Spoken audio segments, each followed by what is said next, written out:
Hi everyone, it's Michelle here, one of the co-hosts of Paranoid Founders by Contingent, where we specialize in business insurance. Today, we're very thrilled to have with us Yap Sue Yii, the founder of Komuniti Tukang Jahit, or fondly known as KTJ, with us. Sue has built a social enterprise that is not only successful but also deeply impactful, empowering many women across Malaysia. Today, we want to go beyond success stories and talk about the tough parts.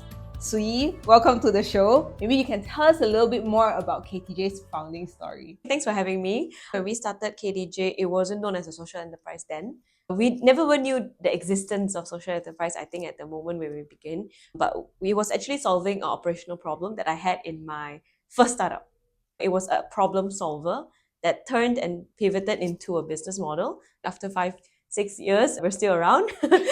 But in a nutshell, what we do is we empower the B40 women community by providing them upskill sewing training and job opportunity. Fantastic. So just now you've mentioned that actually when you started, it wasn't KTJ first. I think after reading some of your interviews, you have openly shared before that it was a pivot from your initial brand called Royale Demure, where you were supporting local designers and then bringing their designs to life. Right. Do you remember the exact moment that you decided that this is not going to work anymore and then I'm going to do this instead? I think a lot of times people think running a business is all butterflies and rainbows. I remember that pivotal moment very clearly because I had to really swallow a hard pill, especially coming from my dad, which he also runs his own business. So I think he knew you have to cut losses fast and quick. Most of the time when you do your first startup, it's your first baby, it's your business, it's your everything. You're maybe faced with ego issues that you can't tell people it failed. So my platform was a crowdfunding platform that assists fashion designers with crowdfunding their designs.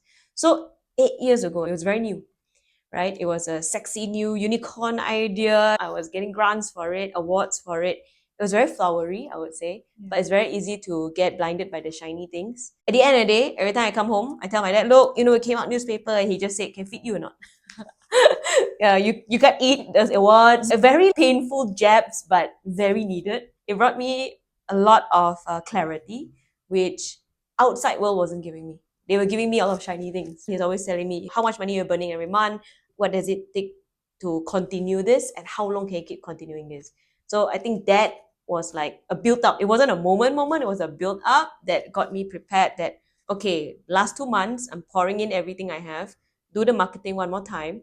And if this is not received well by the buying behavior of Malaysians, then this is not the right business model. So technically, we gave ourselves 2 months to test by spending a lot of money to test because you really want to know, does it work or does it not? Yeah. I think I should have applied it sooner where people say spend fast and quick and also shut down fast and quick. I think if I can summarize that, it means fail fast and quick. Don't spend and drag and bleed slowly. And after that 2 months ending, Yeah. I suppose, was it like a date that you gave yourself, like a 1st October 2020 something? I think it was more when how long can we last no money? Okay. I mean, we have to see what the bank account has in balance. Okay. But I think the pivotal moment was before I knew that date was coming, right? That's how actually KTJ was born, was because I look back at the business model. I said that, all along we're getting our akak tailors to sew for us. Why don't I focus on the strengths of what I've built so far? And that's where just overnight, over one weekend, I created KTJ, get a logo, get a website, get a Facebook page, and then I decided to test it out. Yeah. There was no kill cut off time. I think if you see Royale Demure, we're still online. I think it got me to focus on the strengths of the previous business model, take out what was already good, and develop from there. So that became KTJ along the way. Would you then say that because you already knew what those strengths were and they were already doing similar work, your first month was straight into action? Like you already knew what to do and like where your revenue source would be? So, of course, before that kickstart happened, it was by accident because I was solving a previous problem in my crowdfunding platform. Just to share a bit of the business model, crowdfunding fashion. Let's say you're a designer, you upload your designs online, and then people crowdfund it. Yeah. It reaches an amount of, let's say, 30 orders, then we manufacture. My problem was I thought, factories will want it, but I was so wrong. Factories only take orders in hundreds of thousand pieces, and they're not going to do complicated designer wear. So I reached out to akak tailors who are our neighborhood aunties who all have sewing machines at home. So it started from there, and the pivotal thought process also happened when the akak tailors were asking, is there any more orders? But the designers weren't doing the selling, they weren't pushing their own designs, but the tailors were asking for orders. So then we realized there's a gap, right? No one is actually facilitating them in orders. These are stay-at-home moms. They have a lot of home responsibilities. They would love to earn their own income, but they can't exit the house. They leave the house to fetch the kids to school. They're back 3 hours. They're out again doing errands, and they're back 3 hours. So it's that hours that they can generate income. So we took that as an opportunity, and we approached that differently by giving them more orders, but we create corporate gifts instead. Because clothing was one akak benefit one order, but a corporate gift which is large can benefit 50 akak at a time. Yeah, fantastic. I think from that story, we know that what you're doing really ties very closely to the livelihoods of these akakas, right? As a social enterprise, you carry the responsibility of the livelihoods of these people. When it comes to revenue, it probably weighs a lot in your mind. What do you think you're most paranoid about when it comes to this topic of the livelihoods of the akaks and like the revenue of the business? Of course, if we're afraid that we cannot sustain our tailors, it's like a chicken egg situation. Suddenly, seasonal, we have orders in abundance, and then we upskill more tailors to join our community. And then the minute peak season is over, then our orders trickle down, and we have to spread out the orders less. Then what about the akak that still need orders, but they rely heavily on our supply chain, right? So that's one of our biggest challenge, to be honest. But thankfully, we have been doing a lot of sales strategies and sales exercises to make sure it never happens, so that at least our tailors are constantly busy and constantly sewing, rather than just sewing during Raya or just sewing during the end of the year. How do you simulate demand during non-peak seasons? So we've identified that, yes, majority of our orders come from B2B. So we tap to B2C. Then to tap into B2C, the demand is very different. What our corporates want is very plain looking items, unisex, general, safe and clean to put on their logos. But for the B2C market, they want something fun and funky, right? I understand this behavioral thinking that whenever people assume homemade or handmade, it has to look inferior or very handmade looking. But it doesn't have to be that way. It can look nice and amazing that it came off our factory, even though it came from hands of various ladies. So we always put emphasis on quality, and that's why we design our products to also look like they came from a designer store rather than just anyone's home. Yeah. So then that appeals to B2C. Yeah. I saw one of the products online that I realized one of my colleagues had. Oh, really? It's the roti canai Oh, wrap. really? And it is quite new. I stepped into the office and she sits at the corner, right at the door. I saw this roti canai on her table. I was like, oh my god. Funky, right? Yeah, it looks so real, and you won't believe how many people thought it was real. It's so good, and I definitely need to get one for myself. I think it's such a statement piece. Yeah. And I think if you know true Malaysian, Correct, it's something that you'll be proud to bring everywhere. Correct. And when I approached this B2C market, I was also targeting more like the tourists. They want to bring home something Malaysian. But I realized the Malaysian loves it more because it relates to them. Whereas a normal tourist might not know what is that, kueh, but they don't know they eat it for breakfast, things like that. Coming back to your mission for the business, I think one of the struggles that social enterprises have is balancing between impact and profitability. Do you feel like there are any moments you can share, like where trying to scale the business also meant like some tough compromises for yourself, or you've always found the ability to maintain and balance both the mission and profitability? I think it came naturally to us. I don't know why. For us, it's very straightforward. When we are previously accredited by the government, we have to set a certain guideline of what goes to the community. That's how we do it upon our costing and pricing as well. So it almost becomes natural. So every new product that we add on, we make sure there's no losses in the first place. So whatever we can sell, the akak automatically earns. The struggle that we did face in the first 3-4 years is that we didn't understand the pattern of the corporates yet. When they buy, when they don't buy, when they have to finish up their budget and things like that. So we were always missing out on orders. Right. Because they want it next week. Yeah. Akak cannot sew in 1 week. Sometimes they take orders of 1,000, it requires 2 months to process. And handmade, right? So we struggled a bit once we finally have some data to tell us like, okay, October and September is the best time, to do stocks and inventory. Yeah. So then it become like a cash flow issue already. So then we have to really collect all our bullets the year before. And when there is a low peak, Yeah. we start increasing our inventory. So then that's the only way that we can make sure that we don't miss out on sales, at the same time balance. Because if we stop, then there's no more impact. Yeah. And no more sales and profit. We have to think like how businesses think, not think like how NGOs or social enterprise think. Right? We have to actually stock up inventory. I'm quite interested to dive a little bit more into that. When Mm. you said that in your first couple of years, you were trying to figure out the patterns of the businesses making their orders. Correct. After learning or getting the insights from the data, in order to fulfill these orders, did you start doing that earlier in anticipation that they'll make those orders, or do you reach out to the businesses earlier and tell them that if you want this, I know last year you asked, Yeah. you only gave me 1 week, so now you kind of need to make a decision Correct. earlier. Two ways. The thing is, sometimes even if they approach us this year, they may not approach us next year. Also because the idea have a different panel, or things change in their sustainability plans, things like that. But we just make sure that at the back of our minds, we are prepared for similar orders, or at least have some inventory in stock. You know what I mean? Yeah. We just have to also, once we knew the patterns already, and that, let's say that was year end, we just prepared for next year. Yeah. And I think that's a very good example or insight to share, because for us as well, when you start a business, people will be like, okay, what's the lifetime value of your customers? Or how do you calculate churn? And if you haven't run your business for a year, you wouldn't even know the behavior of customers, whether it's business or consumers, especially if you're in a new industry that doesn't even have a benchmark. Even if you have competitors, not like your competitors will share with you. I think very similar story. We started doing exhibitions. We always thought digital was the way to go for us. But then after that, like an exhibition came to us and said, I'm going to give you guys the discount, come and exhibit. I think, okay, let's just do it one time. At least don't shut down the idea before we even tried it digitally.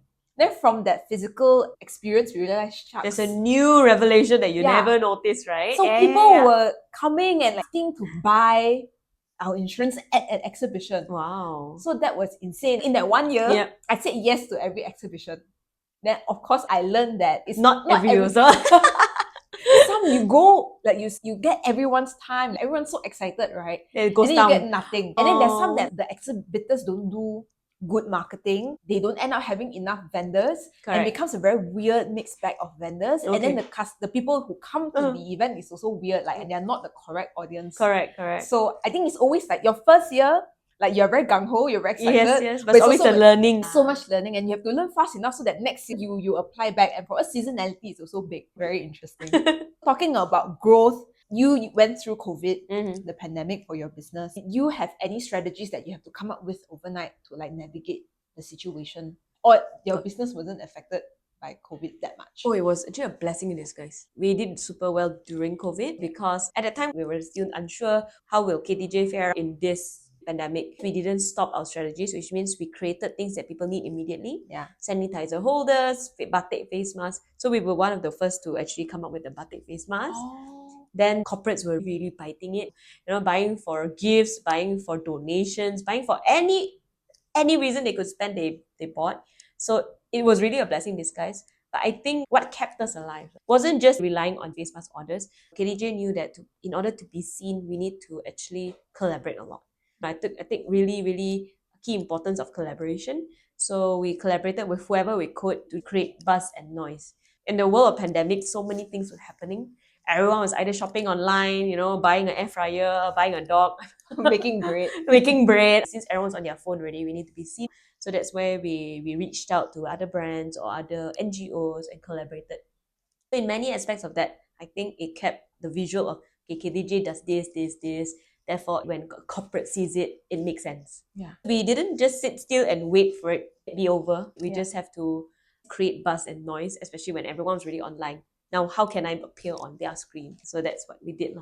How did you think of the idea of selling the face mask and the sanitizer holders? Because it's an idea that came out because of the pandemic. Probably not something that you've known before, because no one will really wearing face masks. How did you come up with the idea for the first one, which is the face mask thing? The second one is, how did you then know that I need to collaborate with more people to be seen? Like, that's something that triggered you to think about these? Definitely, two of those instances, now that I think back, they were light bulb moment. Actually, even it led to a lot of arguments with my co-founder because he totally disagreed at first, till it proved him wrong, right? So the first initial one was, if I'm not mistaken, when pandemic was all over the news, CNN and all that, and it haven't really hit Malaysia big yet. Someone was doing this gold face mask, made of gold rhinestones and all that stuff. How real, how true, I don't know, but they were making a gimmick out of it. Then I just thought to ourselves, why don't we do fabric face masks? According to my co-founder at that moment, of course, there's so many uncertainties. They'll say, no, but people need medical face masks. They're not going to buy because there's no 3-ply. It's not blue and white. It's a safety thing. How can you be certain? What if someone sues you? But it's nothing but a protective gear. It's how you feel safe with it, because we have a slot that you put in the filter, right? Correct. So while there's so much of these hurdles that he gave me, I just say, no, I'm just going to do it. Do it first and think later. Sort of that mindset, I think that, let me just do it. It's not going to hurt you. The company also still need to find something to do, right? So I say, fine, go ahead. Then we developed from there.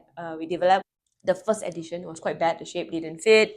It didn't cover the nose. And then after that, we developed until 6 editions. 6 versions. Six versions, So we were very serious about it. Even then, before I even hit the 6, people were already coming to order, They were finding it interesting that, oh, I can put in my filter, I can wash. And then we didn't know that we were tackling the cost problem of the face mask. People were buying boxes and boxes of it. Advice was that you must use 3 a day. Yeah. It's expensive. I can't wash it because when you wash it, then it starts to come out all the furry.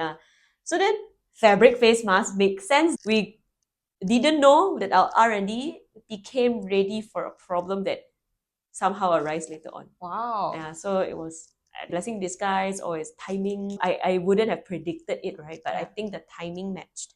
And then we were offering what people needed at that time. And then the first collaboration, to answer the second question, was I met a really beautiful soul, Lisa. She was really helping, I think, Suka Society was, I think they were the frontliners giving food to the homeless.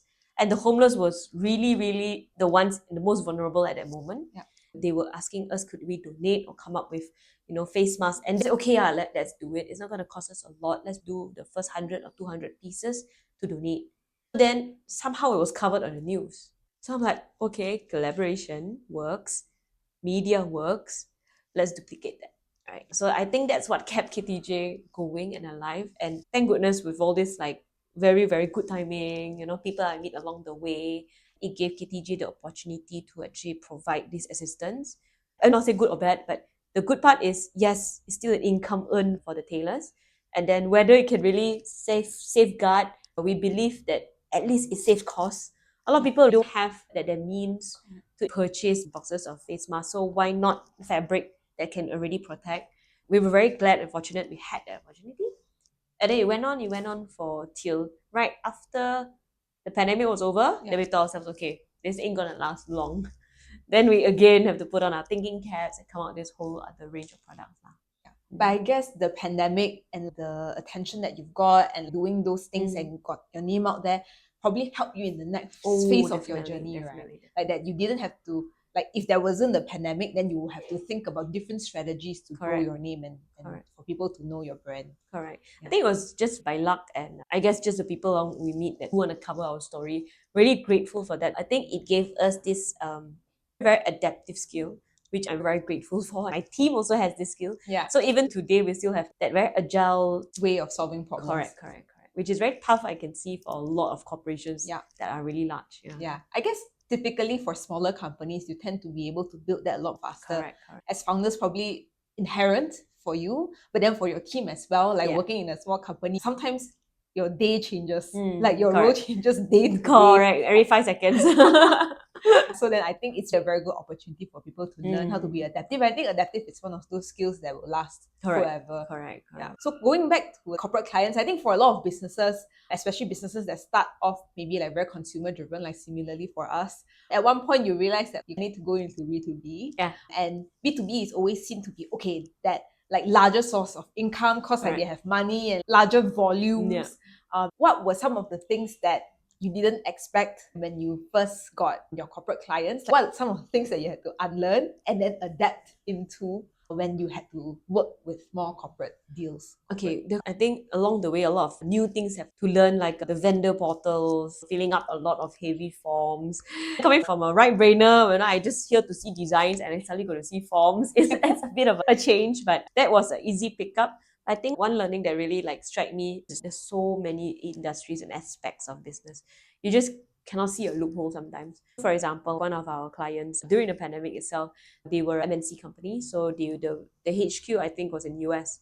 So, but they used the Malaysian office to order for Malaysia, for Indonesia, and for US, Yeah.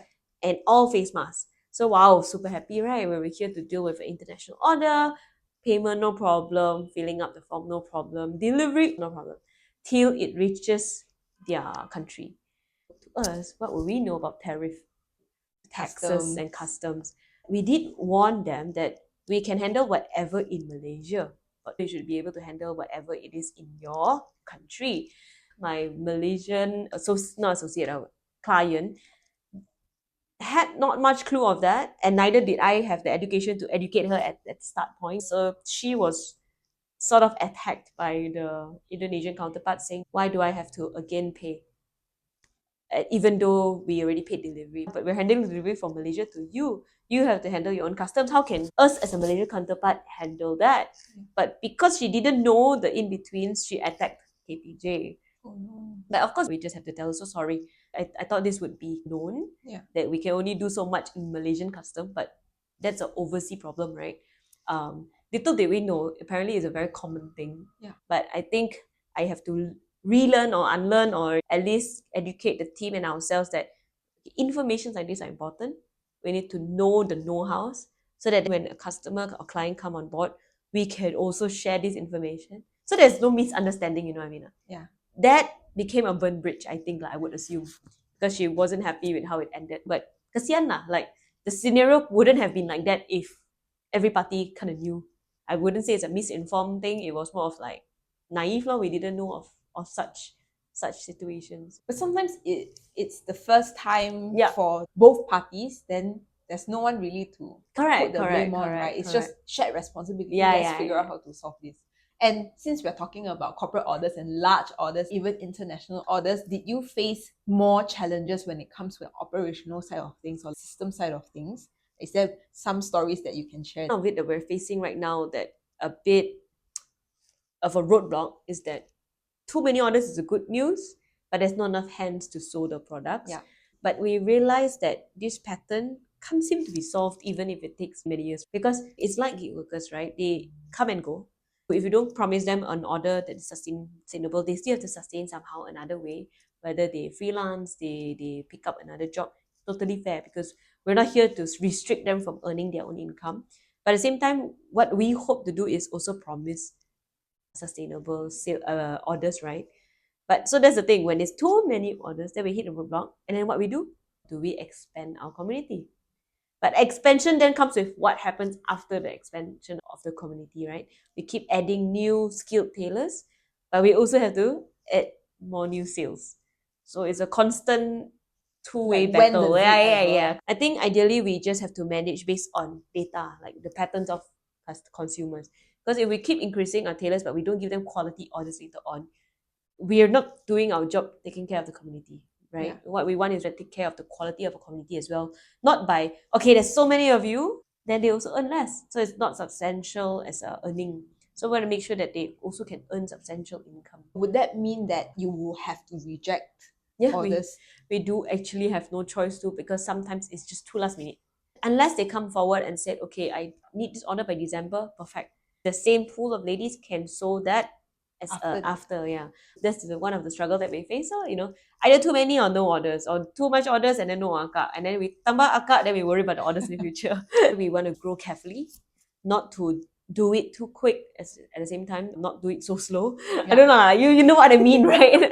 There's always this challenge, but we can't keep rejecting clients' orders. Come on, Yeah, you're not then gonna. they won't come back. Yeah, correct. So we do our best to facilitate every order by making sure we adjust here and there. So you talked about the challenges from this side where there's a supply demand, Yeah. not necessarily like from not enough supply, not enough demand, but a different problem altogether. How about on the actual product supply chain side of things, the materials? Are there challenges that you face there as well that you've had to go through or that you're going through now? Talking about the materials, it seemed like our inventory law. Yeah. So based on the data, then we know what we need to stock up earlier. Yeah. One of our scary encounters comes the adaptive skill sets, right? Is that we designed pouches for CNY. And I bought these materials from China. It took almost 1 month plus to deliver. I needed to prove a concept and create sales before my materials even arrive. But how can I create sales if my product isn't finished? So we photoshopped the actual completed design, and then we started getting pre-orders. Then wait and pray that the materials arrive on time. I think that was a very scary moment, and it taught us a lot that everything needs to be planned 6 months in advance rather than 3 months. Yeah. Because of the issues that may arise without you knowing. You don't need perfection. Sometimes I'm quite a perfectionist, and when you're too much of a perfectionist, you execute it at the last minute. Yeah. But if you're quick to decide, okay, this picture can go, I think you can secure some pre-orders because it looks legit. Absolutely. And then going back to like the coordination of like your home-based remote tailors, how do you manage that? How do you coordinate that? What are some of the stories that you have about, oh no, something went wrong and I have to manage it? I think I have to give the big thanks is to my team. I don't know how they do it. I'm very grateful that the team that we have today is the ones that are passionate in helping the community. First means more on that feelings first rather than the job itself, because you must have some sort of passion to help the community to be able to work with KDJ. Yeah. It comes so naturally to them because every time when they're texting the akak, it comes with empathy. It's not just like a job, like, hey, there's a job, do you want it? You don't want it? Okay, fine. But because the team is very warm and caring, they really think forward for the akak. They know the akak can't do it because it's in a rush. Then instead of pushing someone to take the order, we push back the client. Don't push our akak. Please understand. We have had breakdowns, like mental breakdowns saying that I can't take this pressure. Then Like the akak side. then we totally understand. That's why we say the clients sometimes when they are so last minute, it distorts and stresses them out that then it becomes a ripple effect, right? Then they will be afraid to take orders. They'll never want to take rush orders anymore. They might not even want to work with KDJ anymore because our clients are always pushing them. So we always have to strike a balance. We have to either negotiate with the client, please take our ready stocks, mix with something else, maybe not your corporate color, but maybe the card can be your corporate color. There's a lot of negotiating and compromising. We understand corporate needs it a certain way. We understand our akak also needs it a certain timeline. So we're always the mediator to hopefully everyone is happy. We don't want to overstress out the akak as well. But the communication, I think it really works out when the tailors have the commitment themselves. Over the years, we've realized that you can't force someone who doesn't want the help, right? The commitment, the time management, all that, we've addressed it from the very beginning. And we're very strict on our SOPs, our QCs, everything from A to Z of taking the fabric, everything's monitored. So they know that if they want a good supply of orders, they have to have a good supply of products, that are reliable, not late. Or late also, it's not like we're going to penalize them, All they have to do is just put up their hand and say, I need help. We will send another akak to collect and continue. So that's what the community is for, right? It's a power of community, right? To assist each other. I can't do it. I have to babysit. Maybe this akak can take on the order. She benefits too. So that's how we coordinate, by working in a community format rather than employer-employee. Wow, that is incredible. When you look at these things from the get-go, like from the products, you won't ever imagine that there's so much that goes on behind the scenes, especially because of the community that you're trying to empower. It's a part of the mission that you're driving as well. And all these things that you've built, I suppose you built them with time. It's not like from the get-go you have SOPs and you know exactly what to do. Correct. So what was it like in the early days? And then maybe you can share some of the moments, like something that happened and this SOP or this method exists. Quite recent one. So our intern came in and we thought it would be easy to adapt into the job scope because first is she was in HR. And then she likes to talk to people. Okay, that's what we need. And then the next thing is just schedule and planning. But we realized we were so wrong. Names were not remembered correctly, mistakes here and there. We are quite old school behind the scenes, so we say have a notepad everywhere you go. That's me too. Hey, everyone needs to have a notepad. Correct. But Gen Z's known. And Then, it's already, then you don't know if they're playing with their phone or or they're writing notes, exactly. So we thought, okay, writing notes, so something should be remembered. Come out all wrong. I thought we had our SOPs, but is it in our brains, in the laptop, or is it in a format or a paper slip? So that's how we designed this whole now few sheets of paper slips that like it's accounted for lah. So like every order comes in, goes out, someone has to be accountable for that. So yeah, I'm grateful for that intern. Yeah. We learned a lot that we needed. We're such a startup mentality, right? We started as a startup, still bootstrapping. We don't have ERP systems that we can afford or softwares that we can pay for or subscribe. So to us, everything is just WhatsApp. Yeah. Even worse was Excel sheets, maybe, right? And then now when the team is growing, we realize it doesn't work anymore. So we learned it the tough way, but it's showing us signs that this is what growth feels like. Fantastic. So just now we talked about people and you say like you're very thankful to have a team that connects very strongly with the vision of KTJ, and that's why they have like the patience and the empathy Correct. to work with the akaks. Yeah. What are the things that you've adjusted with time to hire the right people? And do you also have stories of something that you learned along the way that you weren't so good at when it comes to people and leadership? I think leadership for us is like maybe by accident. I think it just came naturally because we just wanted to empower them with skill sets and grow the community and all that. But what became challenging is hoping that the person can then be a leader after you. After you train them. They can manage, but can they lead a team is very different. We learned that the hard way by realizing that we're perhaps not actually leading. So we actually have to look back and reflect. For this staff, the reason they left, was it because we didn't lead right, or we all along been instructing? So there's a difference with instruction and leading, right? So leading is giving someone a task and guiding, but hopefully they can just move on with it, right? But instructing is okay, today finish, pack this, pack this, pack this, and then not completed, come back, ask me what else to do. Very task-based. I think my poor head of departments didn't know that leading is not instructing. So when we realized, hey, how come we 3 months they are here already, but still waiting for instruction? Well, because the prior 3 months is just giving instructions. That's where there's a gap. So then we have to improve on our leadership skills. I also have to relearn again what is leadership to then pass on to my head of departments to then lead the team, right? So where do you learn from? Like who do you learn from these things? Just have to learn on the job. Like you realize that wasn't the right way, I guess. Then you just like have to figure out what's the correct way. Yeah. Professional ways. There's leadership courses, and then there's YouTube. Sometimes don't have time for that. Yeah, exactly. You just hope that it works, and then you feedback. You just can't always getting feedback. Like, firstly, is lead one way is by giving one task for sure. After that, it's monitoring and then assessing, and then later see again whether what's your feedback. You like it, don't like it. Am I too harsh? It's always having two-way street lah. So then that's where we know it works or not. So what we did with our new hires is that we give them a task, but we always also counter back and said, what's your feedback? Is the task too difficult? Is an open door concept, right? You've got to come in and tell me things I don't know. I think we have that implemented already. So it becomes a bit easier because we want to lead, but we want to know, is this something for you or not? Yeah. What are you most worried about when it comes to the people that you have in your team? So as I learned this new thing, right? Because remember I was telling you about the business group that I'm in. My mentor mentors a whole bunch of other business owners. It's a peer-to-peer learning platform, and then every month everyone shares the issues they face, which is very interesting because normally people talk about the good things. Here we share about real business issues, and constantly it's always a staff issue that appears. So then I asked him, will it ever be solved? He said, no, it will never be solved. So the minute I accepted that, I'm like, okay, it's just day-to-day work.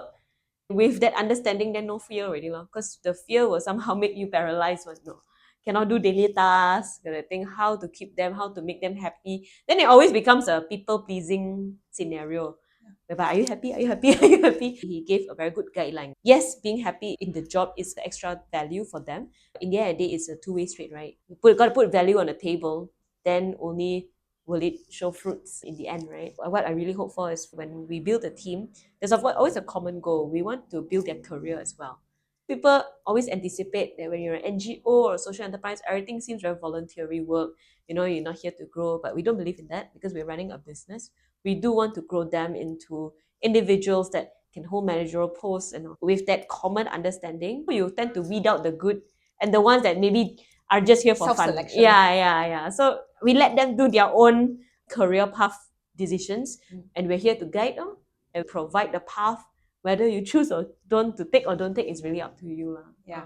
I agree that when it comes to people, the challenges will always be there. Even if you solve something, it evolves, or you will have new challenges when it comes to people. Correct. And I think people come from different places. So if you've gone straight into starting your own business and having to lead a team right after school, then you won't even really have had the training to be a manager. Correct. Or if you worked somewhere that's maybe a bit too corporate and managers are not taught well, then either you learn from them by accident, or you try to be opposite from them. But then there are people who come from good training, and that's where you can also learn from them about how they can lead a team. But things always continue to happen. Whenever we are helping someone to be a new leader in my company, we always tell them that the challenge is not going to be the work.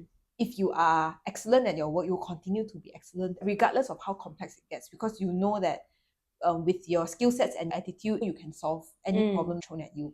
But problems come in all shapes and forms. There's no formula. Yeah, and there's just gonna be so many new things, and it's a constant learning progress. And like you said, if you see it as something that constantly makes you anxious, then you'll be anxious forever. Yeah, correct. Or you can accept and learn with time and go with the people that you have. I mean, we only can build a pathway. We can show them the vision of the company. In the end of the day, it's like you say, it's self-selective already. It becomes automatic. The right people will stay if they believe in the vision and mission of the company.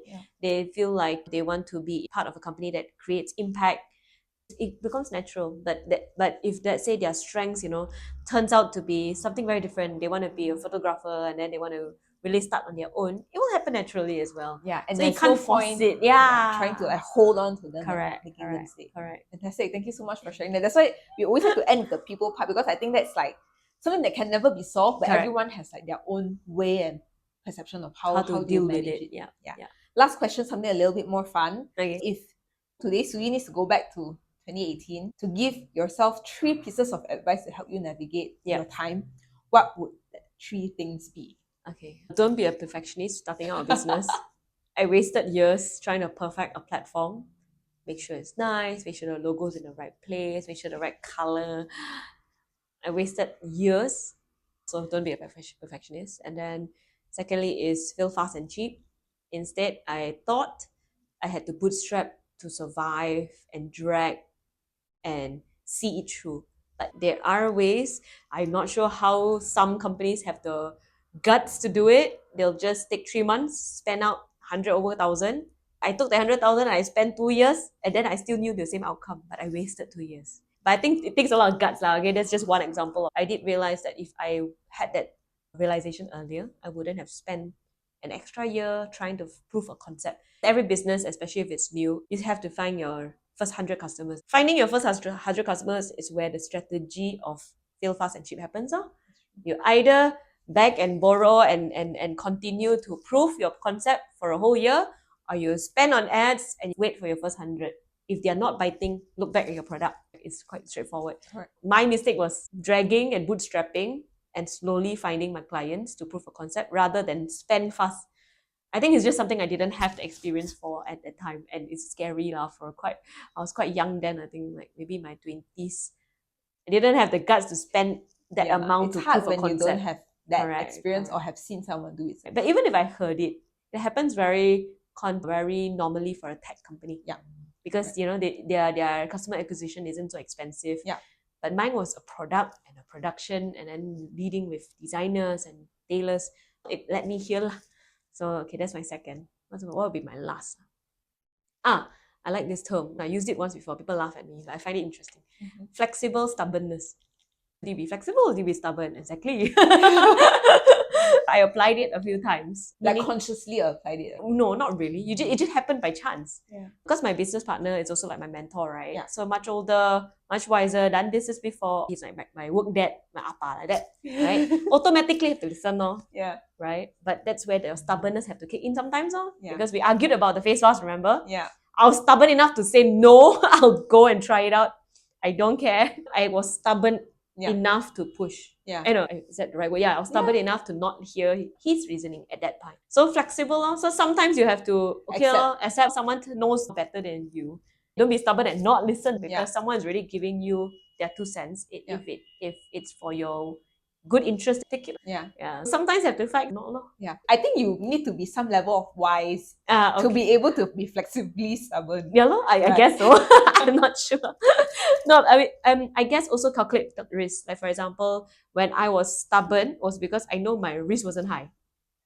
Yeah, it's not That going to makes cost an sense. arm and a leg. It's just going to be my So it's possibly. analytically, flexibly stubborn. Stubborn. Harder to say. Okay, thank you so much for your time today, Thanks Sue for Yii. having We me. had a really nice chat and hope you also learned some Oh new yeah, things. definitely. I have to dig your brain later. How do you handle people? Of course. Thank you so much, everyone, and see you in the next episode. Thank you.